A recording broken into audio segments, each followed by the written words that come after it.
Bonjour, je suis Mayolek et je suis Disneyphile. Je ne suis pas particulièrement fan de ce qu'on pourrait appeler les histoires éparses. Vous savez, le genre d'histoire qui n'essaie pas de raconter un récit global, mais plutôt de se fragmenter en plusieurs récits disjoints. Et il y a toujours une impression de manque d'inspiration pour moi. C'est bien beau de faire des tas de belles petites histoires à la suite, mais ça a plus de gueule de faire un gros récit central bien fichu. C'est la raison pour laquelle les suites Disney Toon 3 en 1 me paraissent les moins inspirées. Dès le départ, ça en promet moins qu'un film avec une histoire globale. Et selon cette logique, je ne devrais pas trouver ce film extraordinaire. Sincèrement, à la base, c'est principalement un tas de petites histoires sans grand lien entre elles qui s'enchaînent de façon un peu bébête. Et pourtant, j'adore Alice au Pays des Merveilles. Chaque fois que je me le regarde, je suis happé dans le film, le sourire aux lèvres à chaque instant. Pourquoi? Avec tous les scénaristes semblables qui peinent à me scotcher, comment se fait-il que celui-ci fasse mouche? Eh bien, je dirais qu'il y a 3 raisons à ça. Ouais, avec moi, c'est souvent 2 ou 3. La première, c'est tout simplement le personnage d'Alice. On aurait pu en faire un personnage décontenancé par toutes les bizarreries qu'elle voit, mais au contraire, elle y participe. J'adore sa façon d'être presque blasée dans la première moitié du film.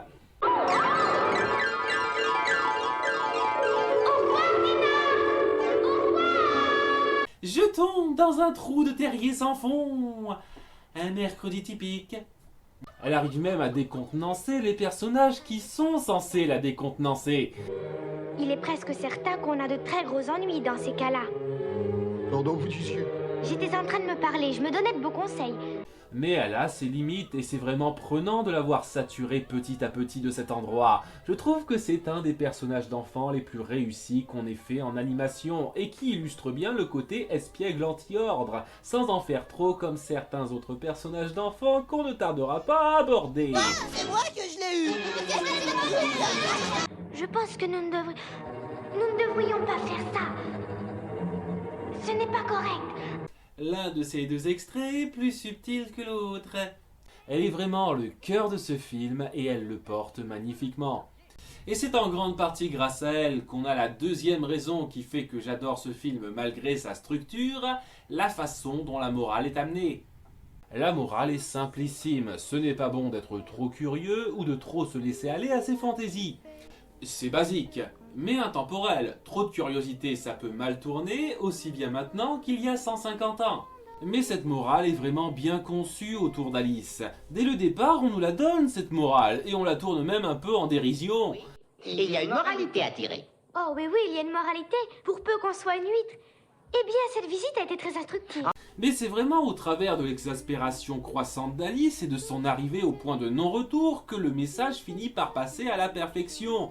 C'est d'ailleurs le point principal qui arrive à lier toutes ces mini-histoires et à les rendre un peu moins disjointes qu'elles n'y paraissent. Et avant de parler de la 3e raison, je vais devoir passer par ça. La Petit Théâtre du Chipotage. Oh, voilà des divagations. Allons, des divagations. Recommençons depuis le début. Oui, c'est ça, Dina. C'est bien ça. Elle continue de parler pendant ta lecture et tu dis rien. J'ai connu mieux comme préceptrice. Oui, oh, un monstre. Au secours, un monstre. Coco, tu devrais savoir que tu possèdes des gâteaux qui font grandir.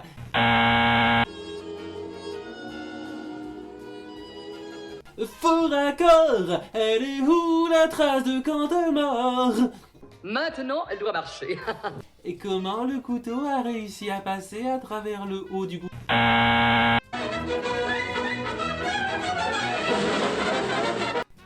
Y a aucune chance qu'elle ait pu leur échapper dans cette configuration. Ok. Ce film embrasse complètement le fait qu'il s'agit d'un rêve, contrairement à d'autres qui s'en servent d'excuse pour justifier les incohérences. Et c'est de là que vient ma 3e raison d'adorer ce film malgré son histoire éparse. Il n'affiche aucune prétention. Mon souci avec les compilations de récits, c'est qu'en général ça ressort soit comme étant paresseux, soit comme étant prétentieux.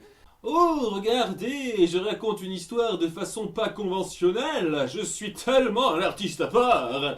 Alors oui, il y a de beaux moments d'animation dans le film, mais à aucun moment je n'ai eu l'impression que Disney voulait le démarquer en le rendant plus artistique, prononcé que d'habitude.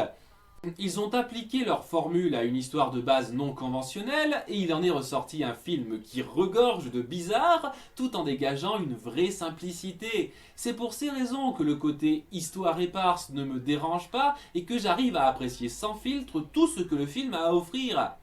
Et ces gags bien réussis, ces nombreux personnages secondaires hauts en couleur, mon préféré étant le chat de Cheshire qui arrive à être presque flippant à un moment. Vous avez peut-être remarqué que je n'ai pas toujours toute ma tête. D'ailleurs, ce film n'est pas sans moments assez intense. Je veux dire, on voit que des pauvres petites créatures mignonnes se sont fait manger et on montre des êtres conscients qui vont se faire décapiter. T'as des rêves assez préoccupants pour une fille de 11 ans, Alice. Enfin, ça reste mieux que ton doppelganger de jeux vidéo. Au final, malgré un concept de base qui ne m'attire pas plus que ça, Alice au Pays des Merveilles est un film qui a su m'agripper et me faire vivre une expérience de bizarrerie et d'émerveillement que je ne regrette pas une seconde. Et pour la prochaine fois, on passera du Pays des Merveilles au Pays imaginaire. C'était Mayolek et un joyeux non-anniversaire à tous! Sauf si ce n'est pas votre non-anniversaire, dans ce cas, tant pis pour vous! Un joyeux non-anniversaire. Moi. À vous. Un joyeux non-anniversaire. Moi. À vous. C'était Mayolek et un joyeux non-anniversaire à tous! Eh zut, j'ai fait tomber ma... C'était Mayolek et... Ok, voilà, je vais la prendre celle-là, ça ira bien.